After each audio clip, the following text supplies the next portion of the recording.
Savaştan ölmedik, burada ölsün geçsinler. Başka ne kaldı?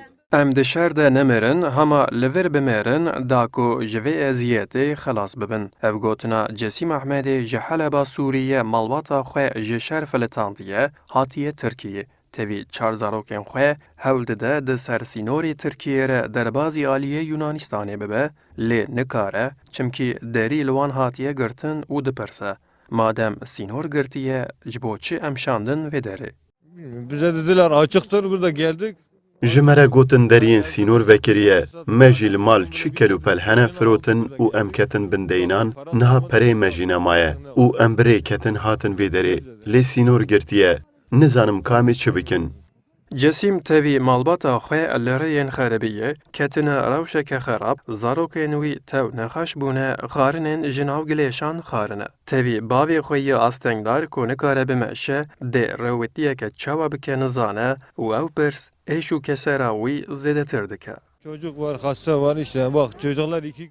Zarokên me tev nexweş ketine, ev di rojin em li dervene û zar û zêçên me tev perîşan bûn. Ew qas em westiyan, birçîman, tîman, em neçarman me bermayên xwarinê yên ji nav gilêşê derxist û me li gel zarokên xwe gilêş xwar.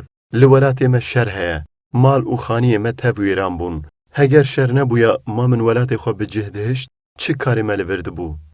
Koçberê Helebî li gel 20 kesûkarên xwe hatine bajarê Edirneyê, lêbelê dirê da hevdû hinda kirine, nizanin ka kî li ku derê ye û li bajarekî nenas biyanî wisa heyrî mane.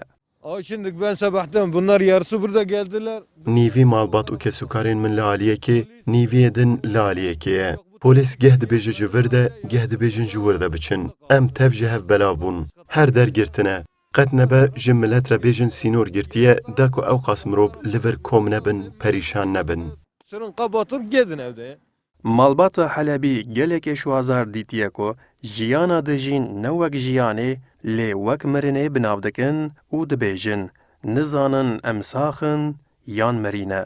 Ay niye korkacağım abi, ben ölmüşüm. Çima ji mirinê bitirsim? Ji xwe em mirine. Halê min ê niha ji mirinê xerabtir e. Ha di vî rêwîtiyê de mirime, ha jî li mala xwe. Her du jî bo min mirine. Biz burada ölmüşüm, evde kaldık ölmüşüz.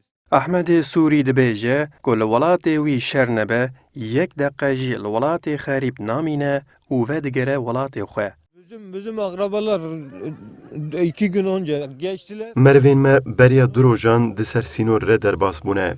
Asayişa Yewnanê destaniye ser pere û telefonên wan û li wan xistine. Paşê ew dîsa vegerandine aliyê Tirkiyeyê. Afganın nedir ya?